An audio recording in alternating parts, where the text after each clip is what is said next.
She was like somebody that nobody had ever met before. She had a wonderful presence. This rather wafting figure. Maggie was a floater, wasn't she? She was a floater. I find her very ethereal somehow. This force in the background called Maggie. Maggie Bury Walker was many different things to many different people. But one thing that can't be denied is that she lived an astonishing life, not least of all in starting a drama school. E15. Wonderful. Because the Stratford Theatre Royal. Yeah. First of all, I called it Theatre Royal. So you're before your time, Maggie. You'd be a rapper, should be rapping now. Inspired by Joan Littlewood's theatre workshop, Maggie's E15 was a place where students would be encouraged to challenge themselves and to explore the human condition and step outside of their comfort zones.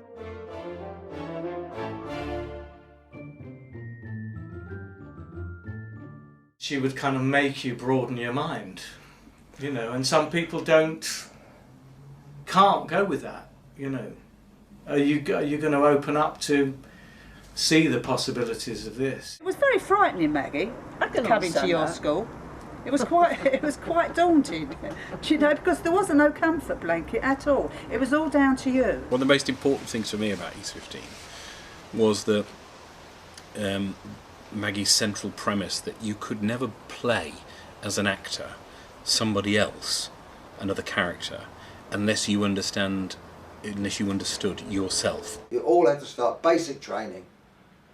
Don't come in with any bullshit. All start from that beginning and then work your way up, you know. Maggie's ethos of speaking your truth and fighting obstacles head-on started from a young age when a tragic event sent her life into a whole new direction. Life was very secure, very nice, and then suddenly my mother died. I was 14. And that was catastrophic, because my father dearly loved her and he couldn't buy the house. So what did we do? We went dancing every night. Maggie loved dancing and recalled flouncing around in ballroom gowns as something she particularly enjoyed. So, it came as no great surprise to her father that when she completed her teacher training and returned home, she found herself immediately drawn to a visiting group of performers. My father said, oh, you know, it's a funny story going around. There's a group of very strange actors who are at Ormsby Hall. And there was a rumour that one of the actors had got a lion and was having it as a pet. Oh, they had magic rituals in the woods. So there was witches and, you know, it was very exciting. And he said, you know, there's a rumour going around, they're all coinists. And so I got on my bike and cycled to Ormsby Hall.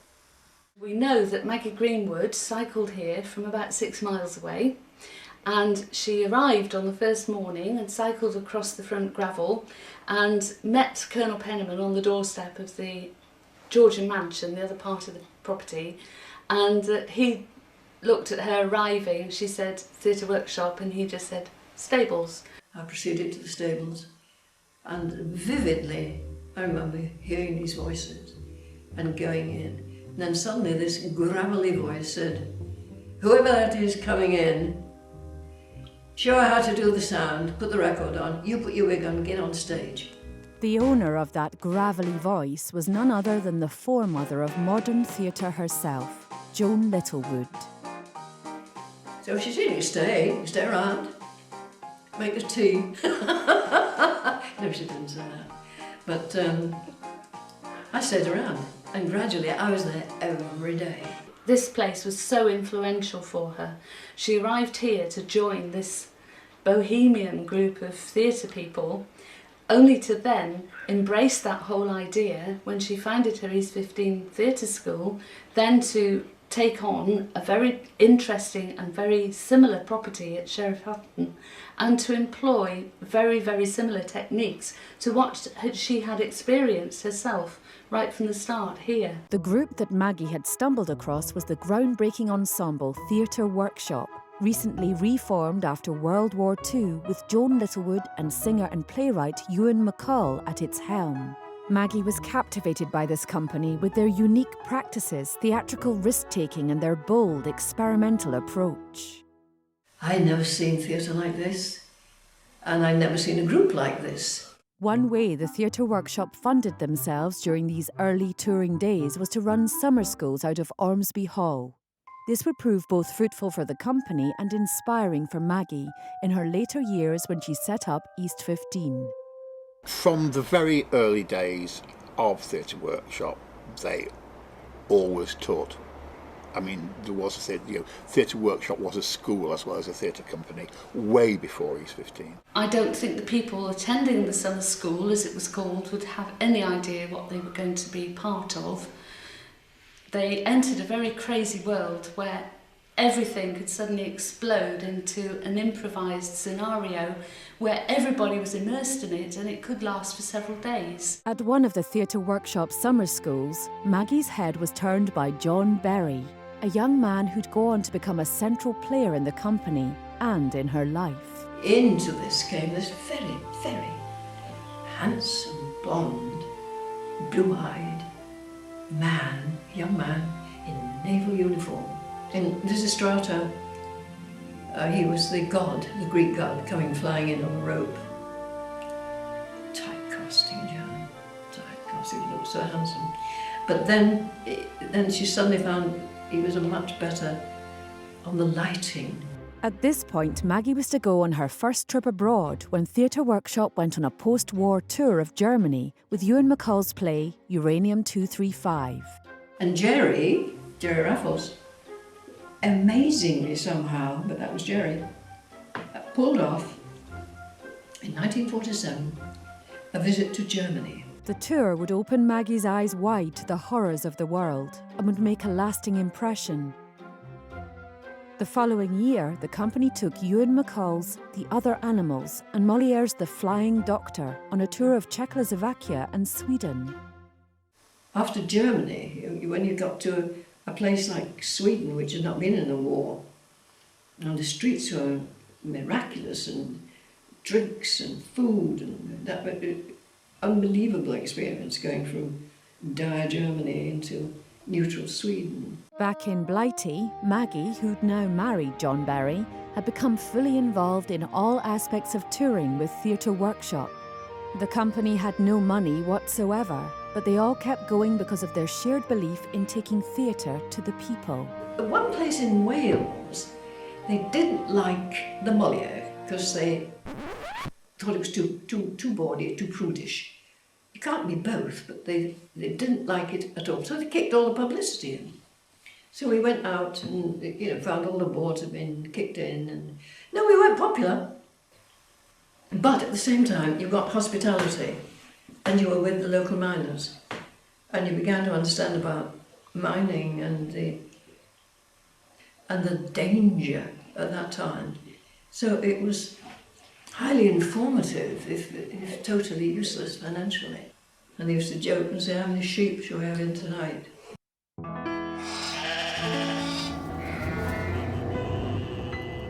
We're poor little lambs who have lost our way, ba, ba, ba. In a furniture van we have gone astray, ba, ba, ba. Lousy ham actors all are we, doomed from here to eternity. Lord have mercy on such as we, ba, ba.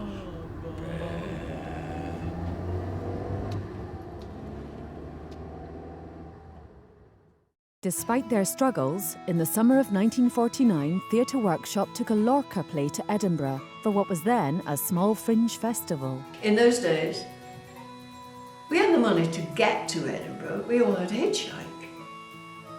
And I had to hitchhike in advance because I was trying to get hospitality for everybody. So it was no picnic. It might have been tough to get the company up to the festival, but the Edinburgh Evening News called their show the highlight of the event. It must have been very, very difficult for Joan because she had high ideals, which meant when we did something like The Love of Don Philippine in the Garden for Belisa, the Lorca, it was full of mysticism and repressed emotion and all the things that take a lot of care in bringing together. And she had a lovely sense of art and style, and plays like that impressed me greatly because it was so beautiful.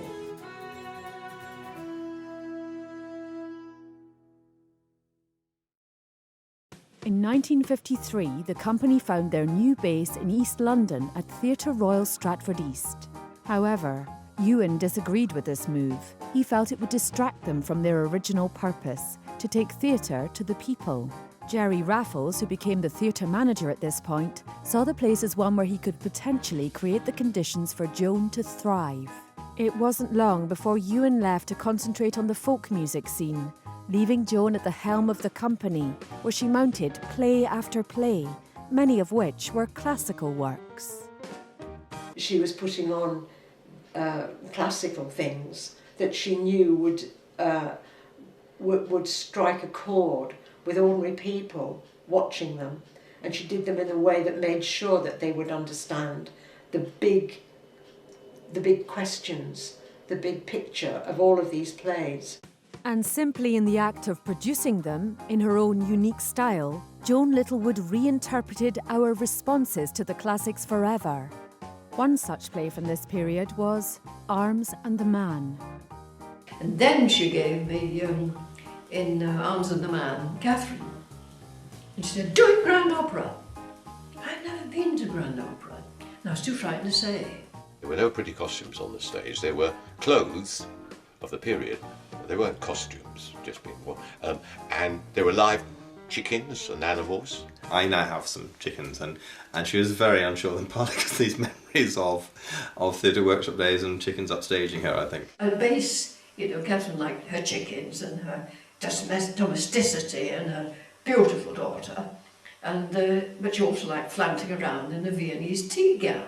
But she was still underneath it a ruddy, basic Bulgarian peasant, and I didn't know anything about that. I just knew I had to be Grand Opera, and I'm in a mess of that, a real mess.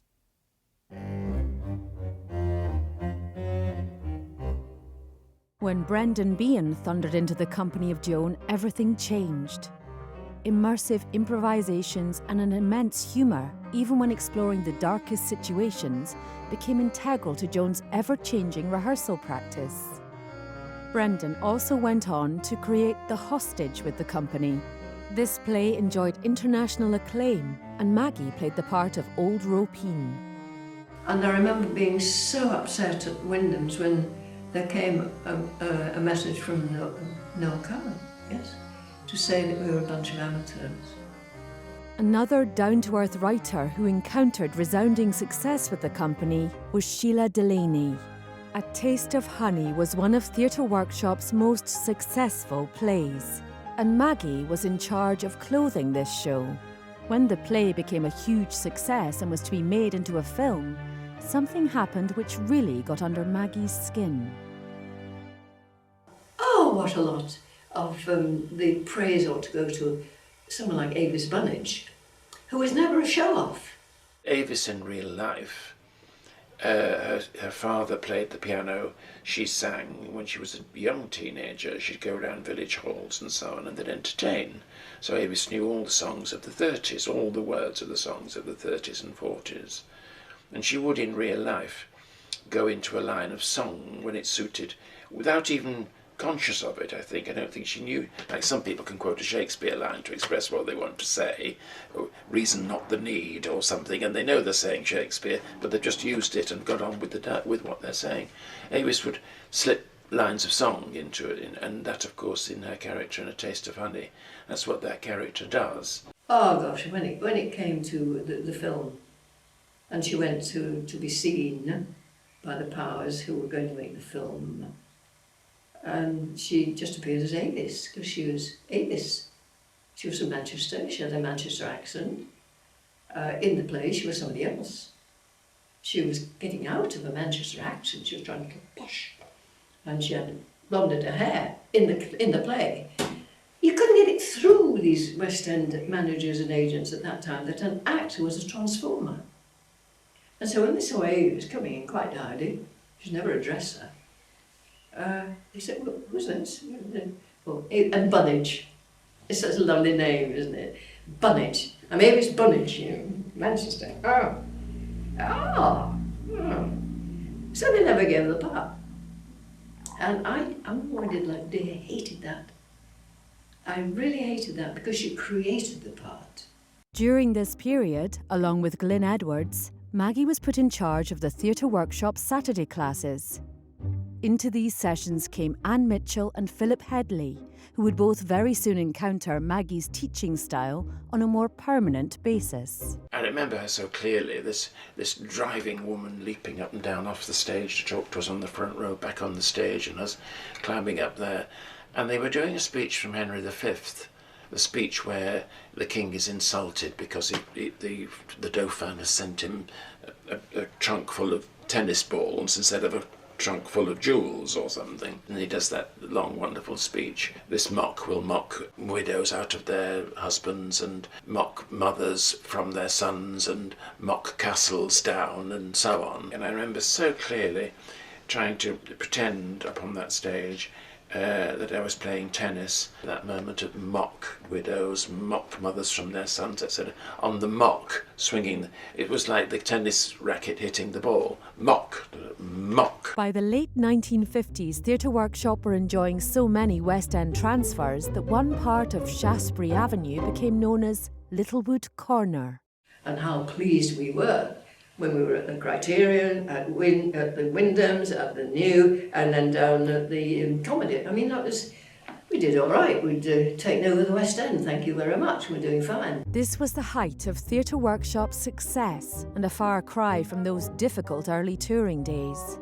The company were in hot demand, and so, in true Joan Littlewood style, she announced that she'd had enough of the fucking theatre, and she immediately left for Africa. I think Joan finally got so tired of battling against, as she just called it, the establishment. The establishment hadn't made it easy for Theatre Workshop. They'd struggled for years to survive. And now that success had finally come knocking, Joan decided to drop off the map, at least for now. Maggie believed that she had a duty to do something more with all she'd learnt from this unique, risk-taking, inventive director. And she realised that having originally trained as a teacher, along with her 14 years working in the company of Joan, she could start an acting school. I thought I'd got to carry on this work somehow. I've somehow got to do something about this. And indeed, the school was an act of total bravery, and it's partly the bravery of the ignorant, but you sort of know you're ignorant, you're going to go for it anyway. And it was a lot of risk, because I was inviting drama advisors from all over Britain to come and see and approve the work of a school that actually didn't exist. To set it up with next to no money at all. I mean, there wasn't any money, and it wasn't recognised, and how do you get grants for the students, and all sorts of practicalities were just ignored and overridden.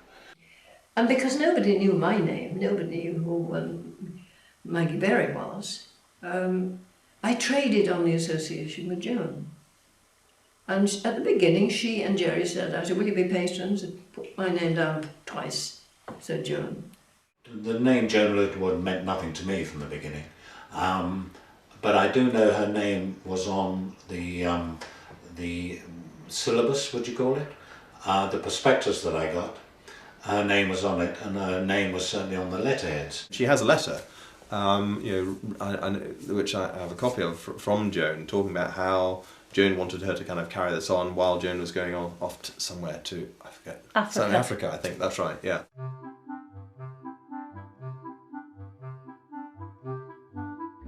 And our very first exercise, I suppose you would call it, was Maggie instigated a party scene in which I was the host. And so we just improvised for maybe 2 hours. And at the end of it, I thought, I can do this. Maggie had found premises for the school in London's East End. And just as things had been in Theatre Workshop, there was no money whatsoever. So she forged her trailblazing students into a company of actors who would train the workshop way. They toured schools with Twelfth Night to put money into the coffers and keep the school afloat. All the classes were bent towards Twelfth Night, the fact that we had to get Twelfth Night on, which we performed to audiences, only 3 or 4 performances, but every other drama school performing was verboten. Now it's still verboten to an outside audience until the beginning of the 3rd year with most schools. We were doing that from the word go. So, for better, for worse, while we were inexperienced, we were doing the whole range and we were working as a company. Throughout the first year of East 15's existence, she would look for opportunities to have her students immerse themselves into the reality of the characters they played. We had him very friendly. I did love him. Listen, a bank manager. I loved Herbert Wimble. He was a nice fatherly figure. And so many plays, like The Anniversary, you know, when he's desperate, the bank manager, and nobody loves him, and I forget his name now, but he's so opinionated, and now I'm the bank manager, and he has to buy his anniversary present for himself. It's all rather sad. Chekhov. And so, of course, I said to Herbert, can so-and-so come down to your bank? And it was Johnny Lyons. And Johnny came back, eyes like saucers, you know, because he said, it's most extraordinary, because he'd been on the inside. And it's to get on the inside of your character, which means you've got to be in the bank and watch it working through the day and see how they cope and see suddenly the bank manager having tantrums. You cared on somebody making a breakthrough to fulfil a role. And whether you knew unconsciously that meant you'll play your role better because you've got a better tennis partner now in the scene and it'll raise your game. I don't know if we even thought that far. We just knew the pleasure of breakthroughs for individual people. The next group of students arrived in 1962, and one memorable production they put on was Lysistrata at the Theatre Royal, Stratford East. I'll never forget the excitement because that was like my dream. God, I'm actually on the stage at Stratford. And I was in my first year, so it was a second-year production. I used to try and involve first years and second years in major productions, so they had the experience of being on stage and getting the audience reaction and feeling a part of the play. It was lovely to be working actually on the stage at the Theatre Royal. That was the first time I'd actually been on there as such. Anne Mitchell played Lysistrata and we were all the other things. I played with Ginger and Margie, we all played old people. Annie was lovely, of course, as Lysistrata, because even then you knew that there was something very special about her as an actress. Things were ticking along nicely, and one day the school had a surprise guest. Because I'd had this thing about Theatre Workshop and Joan Littlewood. I mean, I'll never forget the first time I saw her. She did come to the school, and we were doing some Victorian melodramas, which we'd written ourselves, and she came and saw them. And the excitement of seeing Joan Littlewood, my God. A strong connection with Maggie's old colleagues remained, and that would continue throughout the 1960s. As a result, East 15 students would sometimes find themselves getting jobs with Joan. Maggie, who at that time was married to John Berry, who was the set designer at Theatre Workshop, she got me a job at the theatre. And they were starting this production called Oh What a Lovely War. And it was very, in its very early stages. I knew they wanted a job for somebody to do the slides. There were 3 of us actually. I don't know if you ever saw the stage productions of these amazing slides. And I got that job, so I was working backstage, so I was able to watch rehearsals. Hours and hours of rehearsals that went on, and things that looked wonderful, looked good, suddenly the next day would be cut. I didn't see lots of rehearsal because I was at school during the day, but it was done through improvisation. That Victor Spinetti doing the Sergeant Major, and it was all gibberish, and that was all improvised. It was fabulous. When I went on to do Oh What a Lovely War, which I did for 2 years, after about 6 months, we got to the Palace Theatre in Manchester. And unbeknownst to anybody, Joan came up to see the Monday night performance. And when we finished, the company manager said, by the way, Joan was in tonight. Everybody went, oh my God. Notes, 12 o'clock Tuesday morning, everybody on stage. So next day everybody was on stage. And she said, well, last night was dreadful. It was the worst effing performance I've ever seen in my life. It was dreadful. Now, Nigel, tonight I want you to play John's parts. John, you play all Dennis's parts. Martha, you play all June's parts. In other words, she'll swap the whole cast around. Now suddenly we're all thinking, my God, what does he sing? Where's his props? We've all got different props on our side, but we all did it. John Lyons had been well prepared for working with Joan as a result of his E15 training. Another student game to jump in at the deep end in order to help Joan shake up a production was John Ginger Halstead. VAT was coming in. The night of the VAT coming in, she said, well, you can play the VAT inspector, Ginger. You know, you've got a suit, we can get you a bowler. If she'd been speaking to somebody the night before in the bar and she found them a character, she would say to them, why don't you turn up tomorrow night?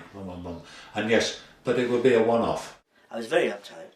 Very, very. I think my character was something like that. I'm sorry, Miss Littlewood, this isn't good enough. You know, this theatre should not be open. VAT has to be paid. It is now the law. And I'm going to close you. Well, it's no good talking to me. You'll have to speak to Mr. Raffles. And where is Mr. Raffles? Oh, he's somewhere. Jerry!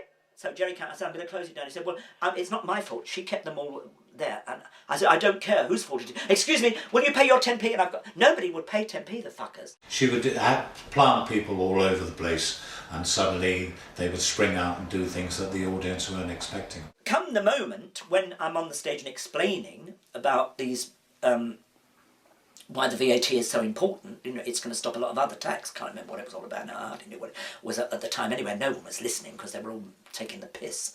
You know, get them off and all that was going on. Then, of course, someone did yell out, give us a song. Joan would get away with all manner of things which weren't allowed, and she'd break every rule going. And often she'd do the opposite of the rules. So I said, all right, I'll give you the song. I shall do my prayer.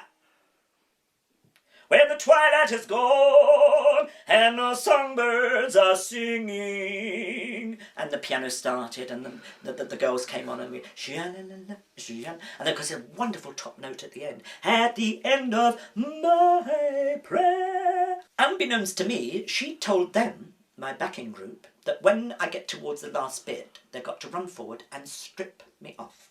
Thank God I wasn't going commando, because I had no idea this was going to happen. I mean, in many ways, that was the magic of Joan. Because, there wasn't a part. She'd say, turn up tomorrow, go there. Say, well, go on then, you want to be in it? Oh, there's the stage, go. It was this spontaneity and sense of humour that Maggie would attempt to encourage at East15 acting school. She would take many risks of her own, but not all of them were glorious successes. We were going to do this, some sketches at Stratford Town Hall. There was a big dance going on. And I think it was John Alderton was playing somebody called Dr. Moon in Emergency Ward 10, which was the big, posh, popular programme then. So loads of the kids had gone to the dance basically to see him. Maggie didn't quite get it right with our sketches because I was in a sketch which was a takeoff of a Greek tragedy.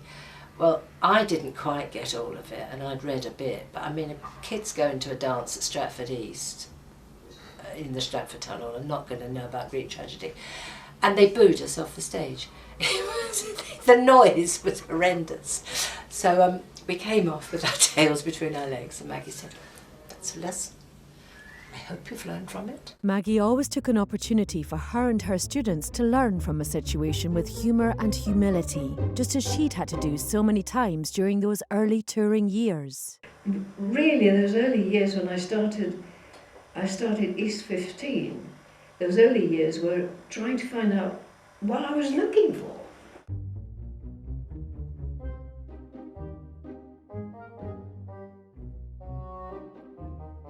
Another of the second intake of students was a young man called Wilf Walker. Wilf turned Maggie's head for the second time in her life, and although nobody believed their love affair would last, they went on to spend the rest of their lives together, and Wilf became a prominent player in the life of the school. She pushed on, continuing to explore the possibilities for her edgy, developing training ground. Auditions were still held at Theatre Royal, Stratford East. She said, right, now I'm going to get you to do an improvisation. I didn't know what an improvisation was, you know, and it was so funny. She said, I want you to pretend you're the ASM in a concert party and the soubrette has been taken ill and you've got to do a song and dance. And I got the sheet music and I said, where's the pianist? She thought I was improvising. I wasn't. I said, no, only one half chorus. It's got the intro there. It's as written. Oh, she said, go ahead. And of course, I just did this routine I've been doing for 6 months with the Andy Stewart. It's just perfect. And she went, oh, come and sit by me. As intake grew, Maggie realised she needed more space for her students. It was time to leave their East End premises, Mansfield House. But where would they go? Peter Stainsby, the solicitor, suggested that Maggie take a look at Hatfields out in Debden. Got the letter and suddenly found that, yes, I was accepted, but it wasn't going to be at Theatre Royal Stratford East. She just forgot to tell everybody. It was in Debden, which was miles away. Maggie got a lease on Hatfields, and so at last they had a home on the edge of London. And then we found a police hut for sale up in Epping Forest Police Force. We went to see it. We wanted £40 for it. We got this police hut demolished and transported back to the gardens and erected, which became the studio. And it just seemed to get done because she had the vision to do it and to say to herself and to others, you know, to inspire others to help her and get it done. It was clear from the very early days that Maggie had a knack for inspiring others to help at the school. The most dedicated of these was Jean Newlove, who shared her lab and work with the students during the first decade. We did lab and movement with her, which I still use even now. I get in a situation, I think something's wrong, what's happening here? And then I do a different effort and I think, that's it. And I just remember how lessons were, you couldn't help but be enthused by them. I mean, I think we could all have got into the Royal Ballet School by the time she'd finished. From just doing it from the dance point of view, it went into doing it to go into the plays and useful for character work. Those who were students in the 1960s can also remember examples of visits from other theatre workshop actors. Clive Barker did teach there. He was there, wasn't he? And Howard Gurney came. And years later, I went on a trip to Russia with him. I don't know what to teach. He said, I don't know what to teach. I can't teach. He'd sit there and he was humorous. Yes, that was a theatre workshop person. I certainly do remember Harry H. Corbett, who of course went on to finance the theatre, the Corbett Theatre. But before that, he would come and he would give talks. Brian Murphy. Brian was a great supporter. Not only would he come and take lessons and classes, but he would certainly come to almost every production. I became one of their first patrons and guarantors.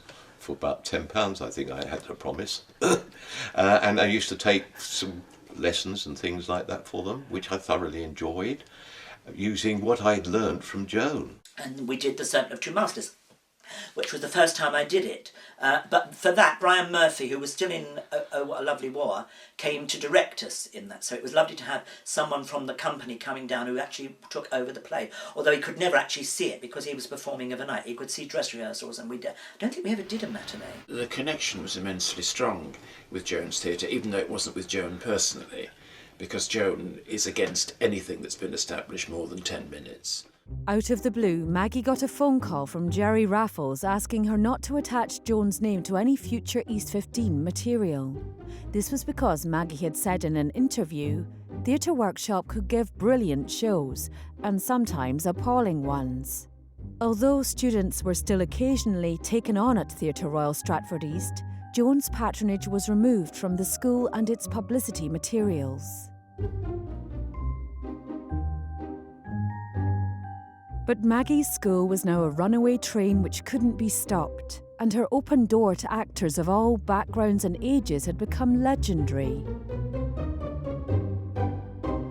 She took what were regarded in the day as the most unlikely people. Now it's more commonplace, except the problem with funding is making it go, I'm afraid, away from the working class to some degree, going to drama school. At that time, I know I wouldn't have got as far as the doormat at RADA. I just know that.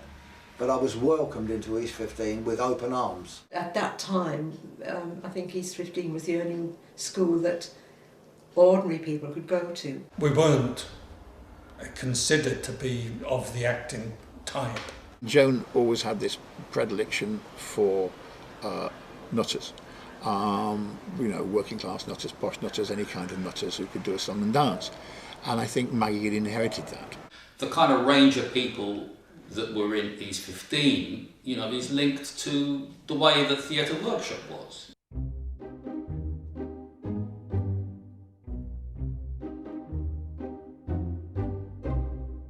When we were reading An Actor Prepares, and there was an example of a young girl, Maria, who Stanislavski was teaching, and she had a wine glass in this scene, and she was so involved in the scene and she was so intent on the emotion of it that she crushed the wine glass. Now, she wasn't meant to crush the wine glass. This happened because she was out of control. She wasn't in control of her emotions, and she crushed the wine and she cut her hand. And Stanislavski gave this as an example that although you can be involved and you can be totally committed, you've always got to be, that third eye's got to be watching.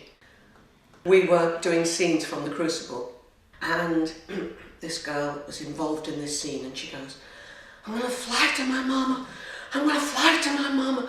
And she's completely, taken over by the witchcraft thing. And she ran across the room and she bashed on the window to say, "I'm going to fly to my mama." And she broke the window and she cut her hand. Thank God, not seriously. Then Maggie was giving notes and she looked at this girl and she said, "Maria with the wine glass." And of course it was a perfect example of someone being out of control and not having that third eye watching. Another Stanislavski exercise that Maggie asked her students to do also came directly from An Actor Prepares.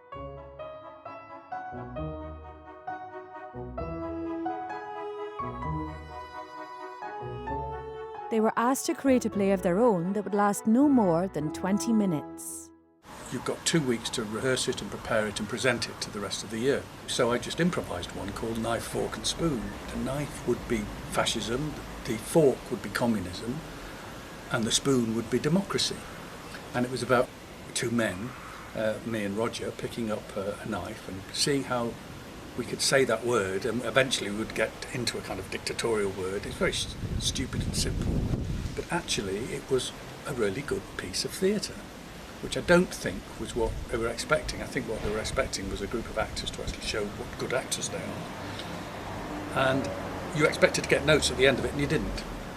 And that mirrored Stanislavski's book. And then right at the very end of the course you were asked, "OK, so remember that little piece you did? What have you learned?" It was only a matter of time before E15's unique methods started to get some outside interest. When I was there, 67, one Friday afternoon a month, RADA students turned up to do improvisation, which didn't do it RADA. They did like an afternoon's improvisation with Caroline Eves and people like that. It was terribly exciting to be there because I can remember Zeffirelli was casting his Romeo and Juliet. He came down, and then people from the education authorities would arrive to see the work at this place, to see if they should give grants to some of the students. Maggie would take chances on staff and experiment with new approaches on a continual basis. She wasn't afraid of experimenting with people. Mike Lee came and did a project with us, and it was completely original what he did. It was where he was experimenting with his style, and it was called Individual Fruit Pies. Very low key, low profile, but it was quite humorous in a quiet way, and I remember it, yeah. Out of the improvisations, there was something very, very, very good came in that Individual Fruit Pies. Jane Bryars, who was Gran in Individual Fruit Pies, she and Maggie, watching them, it was a wonderful on the wavelength.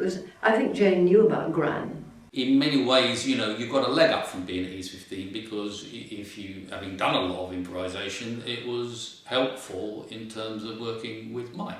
And I worked with Mike in the early 70s, I think, after I'd left. And he came to see something I was doing at the Library Theatre. And we met afterwards, and he said, would you like to be in my next cinema, you know, my next production? And I said, yes, of course. And that was a very early one called Kiss of Death. He was experimenting with his 24-hour improvisation sessions, you know, and I loved all of that. I loved it. Maggie, you know, opened the door for people to do stuff like that. In 1968, Maggie took a group of first and third year students on a trip to the World Communist Youth Festival in Bulgaria. I had this great thing, we had to go abroad. I mean, the students had to taste abroad. Like I had, you know, I'd been to Germany, Czechoslovakia, Sweden. I had to go abroad. We were part of the 9th International Festival of Communist Youth. It was fascinating because we were met by the young pioneers. Well, we were going into hardline communism. And they asked us if we would do something extracurricular, just come and play, you know, we said we would. We had a kazoo band. On the train over, it took 3 days to get there. We developed, Richard Worthy was a very good guitarist, and we all played kazoo cones, playing blues, you know. We had a cabaret that we knocked together and like a lot of blues music, and they hated that. It was American. And we walked home back to the, well, they built some apartment for us. And as we were walking, we realised we were being followed as we walked back to the accommodation. Back at Hatfields, Maggie realised she needed a performance space. She saw an advert in the Country Life magazine about a barn for sale in Ditchling, Surrey for £1,000. So she hired a small firm of builders from Abridge. They were to dismantle the barn, transport it on a truck to Hatfields and rebuild the entire thing. But it wasn't going to be cheap, and so the fundraising efforts began. We went out on these big trucks advertising the place. We would go to the local prison or the old folks' home. And round the pubs. And round the pubs. Because you're a good singer. We were a community of people enjoying it. Luckily, thanks to one of Maggie's old friends who taught at the school on occasion, the entire process was speeded up. Corbett apparently gave Maggie an open cheque when he was playing Steptoe. He made some money from playing Steptoe, Harold Steptoe, and good for him, good man, eh? So I named it after him, of course, because who else? He helped. That little theatre, that Corbett Theatre, whenever there was a play on, it was usually packed with people. Local people would come in and pay their 2 bob or whatever. The last production of our first year was Bartholomew Fair, which a lot of people must have done at E15, and it was actually the first year that the theatre was opened, and it was built, and we were the first production in there. And I remember it had lots and lots of, as it would in E15, had lots and lots of mud on the set, you know, and it was all very rough and ready and, you know, Bartholomew Fairish. If the beginnings of East 15 had unveiled anything, it was that the students could believe in their own power to make something happen. My mum used to work as a cleaner in the old folks' home not far from here. And I thought, I'll get a music hall and we'll do there. So all our year, Peter Armitage, Alison Steadman, I'd have them all in the front room, all practising their little songs. And round we go, old folks' home, do our musical. But it was something that I'd arranged, I'd set it up, nobody had told me, I was in control. I never thought that I could do anything like that, get people together, make something happen. Maggie had got so much from Joan in the way that she directed and the way that she encouraged people to do. And I think I learned so much from her latterly when I became a director as well. By the end of the 1960s, Maggie had really started to develop her own manifesto, her legendary prospectus. It would represent her beliefs and would become a clarion call to many like-minded people who wished their training to represent something different. I think what really drew me in was the brochure, because in those days we didn't of course have the internet, so we got the brochures sent through the post, and it was one of the glorious unusual pictures, colours and shapes and odd eyes and various things going on it, and just reading what was written in there, for me, I really connected to it. Her manifesto was about what does it mean to be human? What does it mean to be alive? It just doesn't come by sitting around with a group of people and having a kind of think tank. We're going to make the best prospectus in the world. It doesn't come from that. It has to come from deep, deep, almost obsessions that it's important. These things are important. Throughout Maggie's 4 decades at the helm of E15, the central core of the work was always improvisation. Well, improvisation at E15 seemed to be like the key to everything. And of course, I mean, that is another part of the reason that I wanted to go to East 15. I'd heard of the Maggie Bury, Joan Littlewood theatre workshop and all that sort of stuff was really exciting. I remember we did a 6-hour Jacobean improv. We were, I was playing Archduke Ferdinand in, I don't know, the Duchess of Malfi or something, and there were people in the White Devil and other Jacobean plays, and all these characters, all these mad Jacobean characters all around Hatfields, all around the grounds for about 6 hours in character. It was nuts. The anarchic quality of the whole school was so exciting. When we did King Lear, I remember Maggie rehearsing. It was gone midnight and it was snowing. And she had, Peter Theodem was playing Lear, and she had him tramping through the grounds of the school in a blizzard of snow. Blow winds, crack your cheeks, and it was fantastic.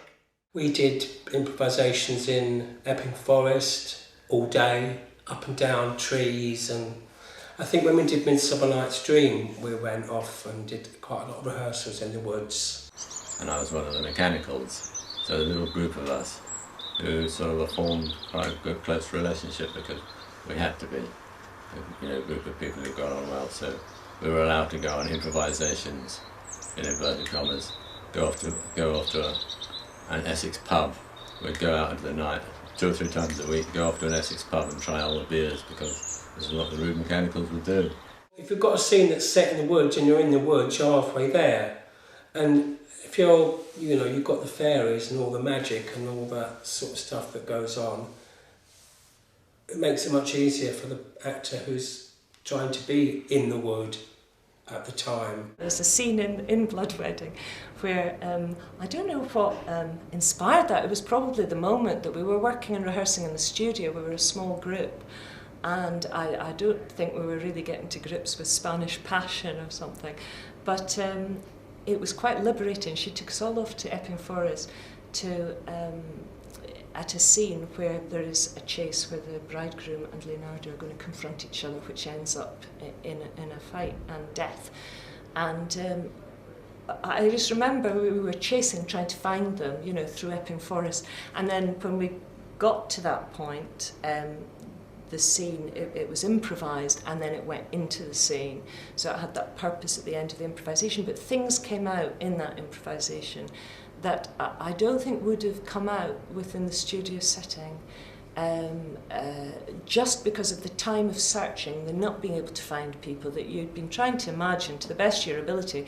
But when you were actually doing that for real, the heartbeat got higher, and then the whole scene made much more sense. I didn't want technique without the heart of the matter, which is the understanding of the character, and without the understanding of how you bring a text to life.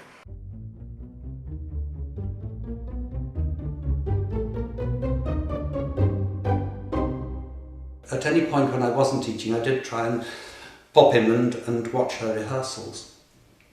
And I remember very, very clearly going in, and these were the days when there was no central heating in Hatfields. There was the fires which we used to put on when we first arrived, and the fire was crackling, and there were the 3 sisters, one of them, the young one, staring out of the window, and it was the opening of the 3 sisters. And she had a rather lovely clock with a wonderful on the mantelpiece, and a little school desk with the schoolmistress teacher on it, and the young girl looking out, and it's the beginning of the play where the young girl, Irene, it says, Father died a year ago today. I remember it well, it was snowing. And I sat there, and Maggie had sat down, she opened the book, okay, we'll go. And the room transformed. There is no piece of professional theatre that I've ever seen that could equate to the beauty of that moment of those young women. We did Macbeth. That was the first one. And she, you know, we were structuring the opening scene with the witches. And she said, right, I want you to find the spirituality of these witches. And it just had an energy and an emotion to it, but no words were ever spoken. And that started the process. Of course, none of us went on to play the witches, but the whole group had witnessed this spiritual endeavour. Many times on the pathway to discovery, Maggie would return to techniques she'd witnessed and experienced during her days with Joan. We did a production of Aladdin in the Corbett, and we'd got it on, and you know, we were quite pleased with ourselves and done a few shows for the paying audience. And I remember Maggie, who had directed it, coming in, giving notes, and saying something along the lines of, I was pretty bored with that production. And she started pointing to people, and she pointed to me and said, next production, you're off Aladdin, you're playing Widow Twankey. And she juggled and shifted the whole cast around, so everybody who played a major part in it played a different part. Maggie always wanted to keep her students on their toes. She'd also encourage them to go out into the real world and gain new experiences. Maggie would say to her, she said, don't get into a comfort zone. Have you ever been to dog racing? No. Wrestling? Then go. Or if you've never been to an art gallery, go. If you don't have this experience in your life to draw on, go and find it. Talk to somebody who has. Read a lot about it. You know, if it's somebody who's spent all of their life scrubbing clothes or digging or whatever, you know, you've got to be able to know what their lives would be like. You know, she said, you need to know as much about your character as you do about yourself, which is kind of impossible, but a nice quest. And above all else, she strongly believed that she must find actors who were willing to take a risk. Whenever she gave notes, she'd always do this. This was her mannerism. She'd hold her head like that and sort of just go into this deep thing, and you thought, oh God, what have we done? And she'd always say, where's the sex? Where's the sex? She used to say, of the three objectives, who's got the money, who's got the power, who's got the sex? And that's what you need to know. Who's got the money, who's got the power, who's got the sex? And that will get you through drama. And just because it isn't written in the text, that character has it as well. They're also driven by sex and power and money, and so those things will always, you know, they're always driven into us, you know, hone in on that. We were doing scenes, restoration scenes, and I was playing Harry Horner, the Randy so-and-so in The Country Wife, who it's all about. I mean, restoration, she taught us things like they're all about sex. They're not about people with hankies. The way people think, you know, assume a fop is somebody who's kind of very feminine, almost. Lots of tactile, you know, discovery. You know, was always encouraged the touchy-feeliness of it all. It was good for us, you know, good for us all not to be inhibited like that, you know. Yeah, I mean, obviously that was always encouraged, that we were an ensemble working together. And Maggie said to me, she said, stop me, she said, you're supposed to want to go to bed with this woman, you're handling her like a plate of spaghetti. And I said, well, I like spaghetti. And she said, well, it doesn't look like it. Things had to have an undercurrent of danger or an undercurrent of risk. And I do think that's right. There's too much safety generally in the whole world. What we've done in society, I think, is, with all the best intentions, effectively closed down on risk. So we're afraid of people taking risks because they might get hurt. Something might happen. And so to avoid that, we put in place a lot of rules and regulations. Now, rules and some of them useful, yes, and there are definitely, if you look back to the 70s, as we all know, there are some terrible things that went on. But the danger is, by being overly concerned to stop anything like that happening again, we shut down on creativity and shut down on things that don't fit neatly into a box. When I went to E15, it was enlightening, because I thought that I would just be told how to move, how to talk, and I would come out an actress. But And so did all of them. And it didn't happen at all. We had our teachers for our movement and our voice, but that wasn't the ethos of the school. I read a quote of Maggie's and it said, "Anarchy within conformity." And actually, that's it. Whilst Maggie encouraged a passionate dedication to the craft, she would never allow her students to take themselves too seriously. She offered him to play tennis with me. I said, no problem, 70-year-old woman, this can be a doddle. I have never been so knackered in all my life. She nearly destroyed me. I thought I was going to die. She had me running all over the place. She was such a good tennis player. She was unbelievable. She absolutely hammered me. You have to be able to laugh at yourself and laugh at your own failings. It was vital to Maggie that playfulness and fun always underpinned the work. Fun was written into the prospectus. It said acting is fun. Those words are written in the prospectus. Acting is fun, or acting should be fun, yeah. It's finding the way to play, and then through play you discover amazing things. And I was playing Richard III and working on the Lady Anne scene. You worked on one scene all term, so you did it every which way but Lewis did it. We'd do it around the grounds, and I would jump out and surprise Lady Anne from everywhere. I came from an apple tree once. Serious acting does not require a serious face. They tried to throw us out of the Tower of London. A beefeater tried to throw us out because we were going through our scene. I think we all sort of had a sort of glint in our eyes, a certain amount of cynicism about some of it. Everyone's got that kind of like you take yourself seriously but not terribly seriously. I remember later, people doing WRP influenced dance troupes doing atomic power stations in dancing. What a load of cobblers. Of course, what Maggie really wanted the students to understand, aside from those crucial practices in the craft of acting, was the fundamental importance of mucking in. Always in theatre workshop, we all had to get the gear in, get the gear out. We all helped, including Joan.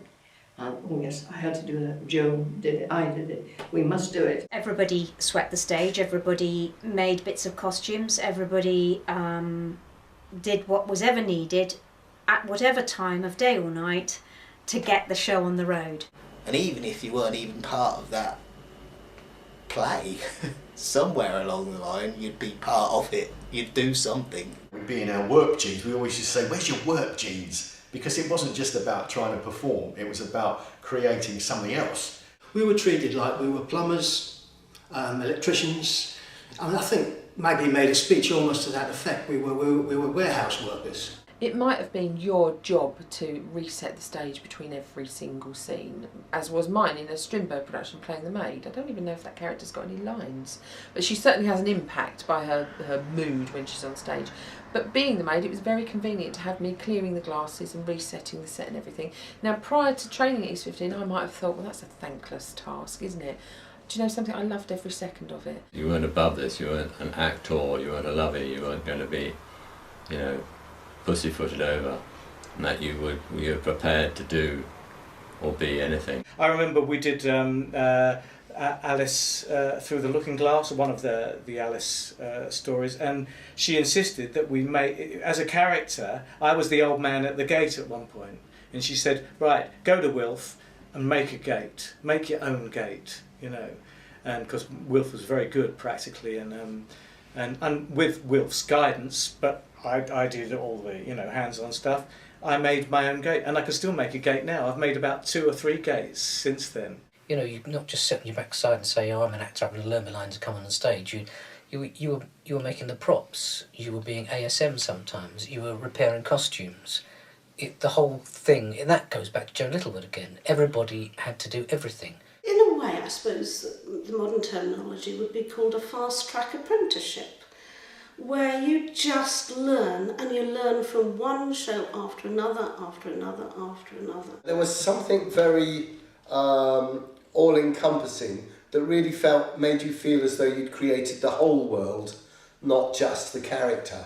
There was no room at E15, in those days anyway, for vanity, in the sense that your job, you quickly realised, was to serve the play, not to serve yourself, not to kind of be there, oh look at me, I'm on stage and aren't I fabulous or whatever.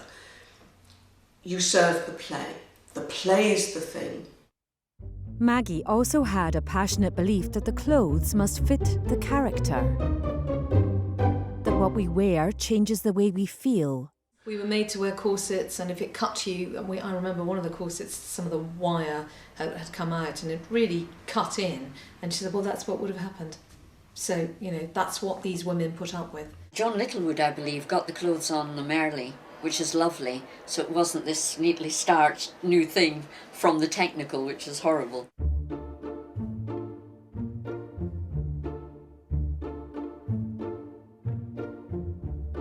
We were doing The Plough and the Stars with Tony Scannell, and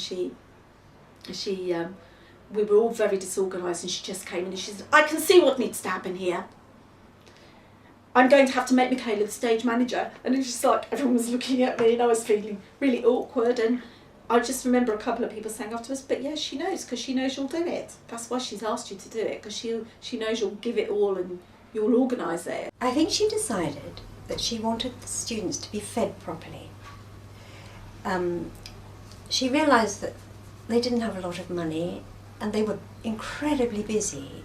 It was a very intense course at E15, as you probably know yourself. Whereas you did start early in the morning and went right through the day, and I think she felt that if they were eating properly, it would be good for them. So she turned to me and said, do you think you could cook for the students? I would leave the office, go straight to a supermarket, load the car up with food, go home, spend the whole evening cooking, usually till midnight, then load the car up in the morning, go back to E15, go straight to the kitchen and bar and unload the food. I had never run a bar in my life before. I'd never pulled a pint or even worked behind a bar. I remember driving to the brewery to pick up barrels of beer and learning how to, to put a tap in them. And anyway, I loved it. The final property Maggie obtained for her school was Sheriff Hutton Park, which was set in acres of its own land, just outside of York. Maggie felt that this house had the potential to be something of a chameleon and change with the plays. Echoes of Ormsby Hall rang out at Sheriff Hutton, and a new burst of energy was brought to the school with its acquisition. This wonderful house that had to be rescued, and I only found it through that wonderful society called the Society for the Protection of Ancient Buildings, because I desperately wanted to somehow to help that little bit towards saving our heritage.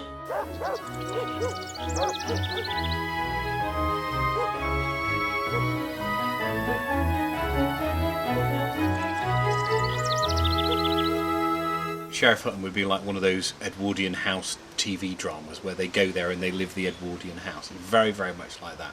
It was a Jacobean house. It was absolutely in the middle of nowhere. When I say in the middle of nowhere, I mean it was like a 3-mile walk down the drive. You know, if you wanted to go to the shop, you could go across the fields and it was still like 1.5 miles. You know, it was a long way down. And if you didn't have a car, which nobody did, you were utterly and totally buggered. God, it dates back to James I. Why hasn't somebody sort of said, we could do this, we could do that? I wasn't really doing it, even though I hadn't even seen her earlier. I was already planning it, I was already doing Manor Mode in it, already doing the Cratchits down in the cellars, I was already in the greenhouse thinking about Sweden and pot plants and people. You know, I was already way off. I thought, this is out of us. We were doing restoration comedy, and I think it was Man of Mode, and we did a party, because the joy of living in a big house like that was that we could do proper parties in character and things like that. We had proper music, and we did all the proper dancing and everything. And I remember it was misty outside, and I met my fop, I think it was David Thorpe, and we were going to walk round the grounds to the big ballroom where the party was. And he had his cravat, and it was like looking at a ghost. And this was Maggie's thing, wasn't it? It influences performance.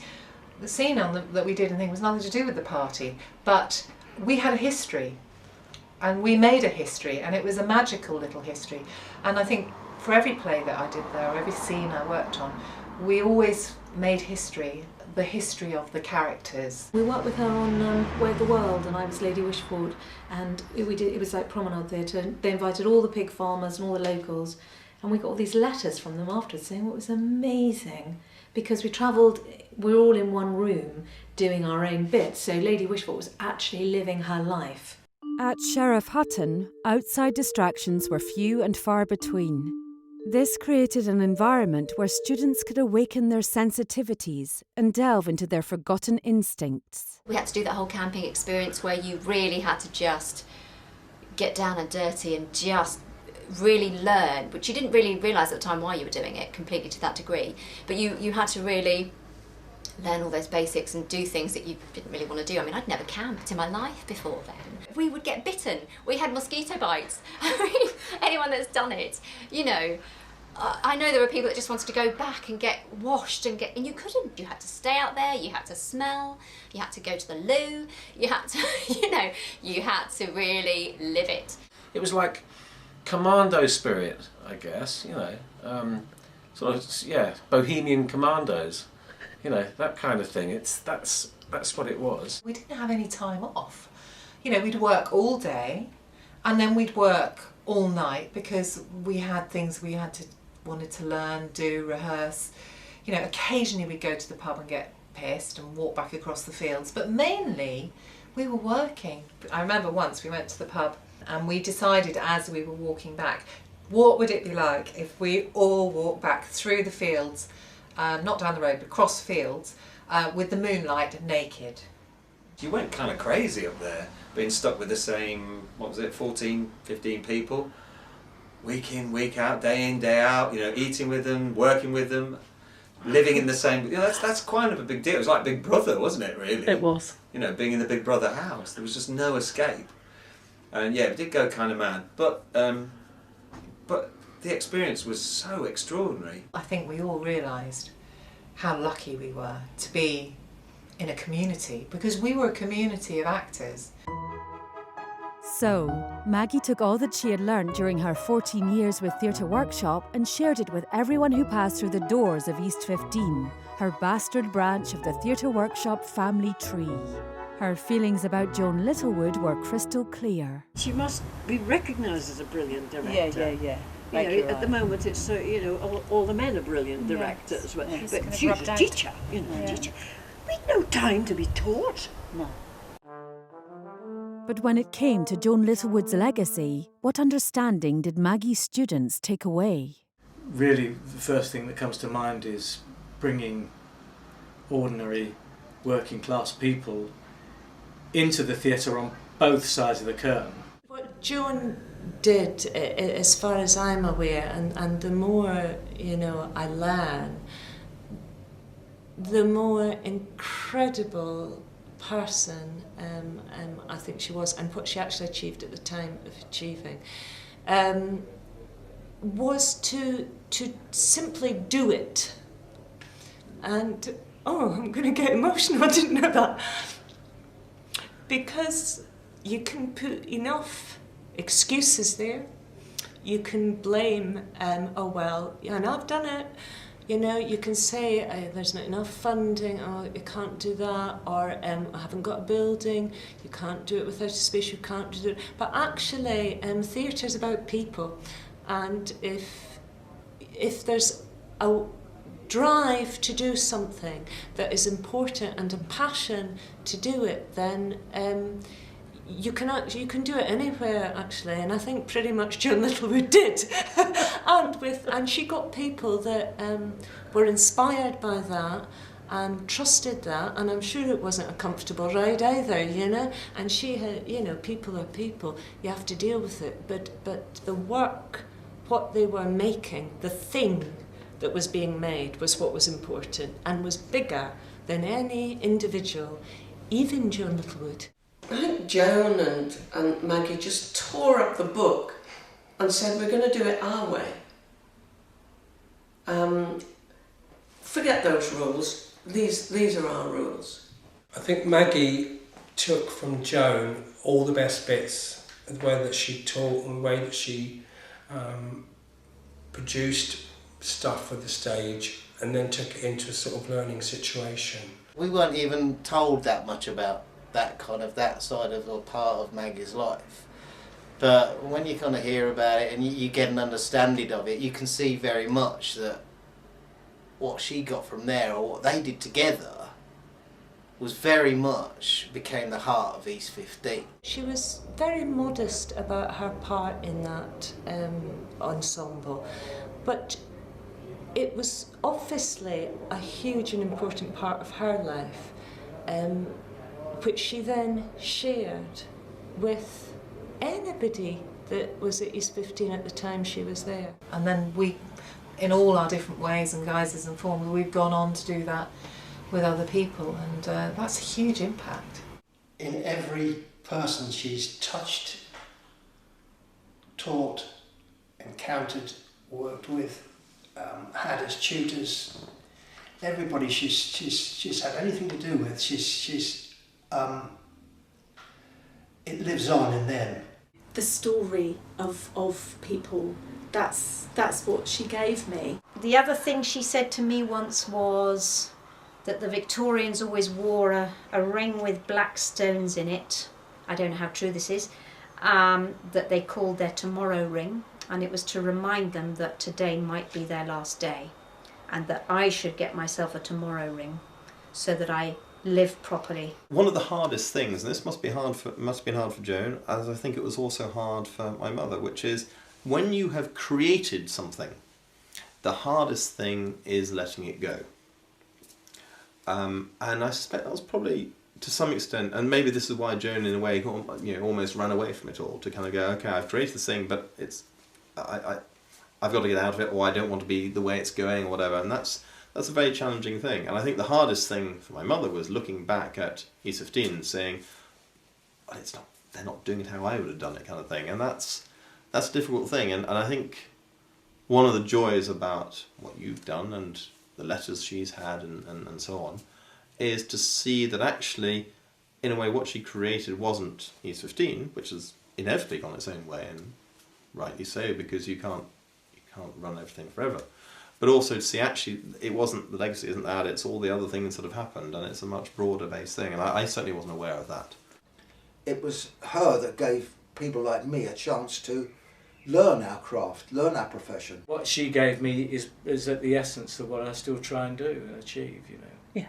In terms of my craft, and, you know, I'm trying to integrate myself into a company, into a group effort. I've certainly got no doubts in what I would thank Maggie Bury for.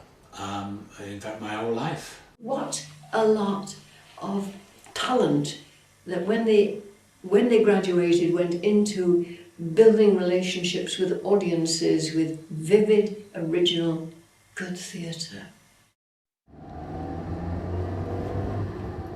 We're poor little lambs who have lost our way.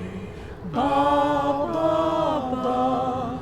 In a furniture van, Maggie went astray. Ba, ba, ba. East 15 actors all are we, exploring Littlewood legacy. Joan have mercy on bound such as we. Ba, ba, ba. And many, many memories.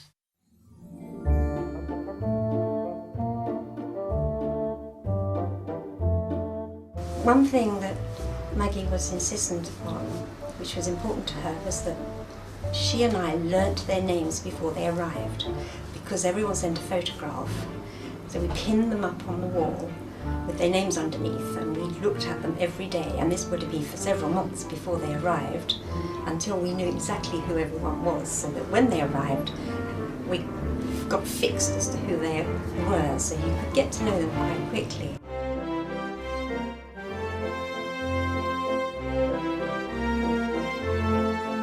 She was an actress, you know, running an actor's school.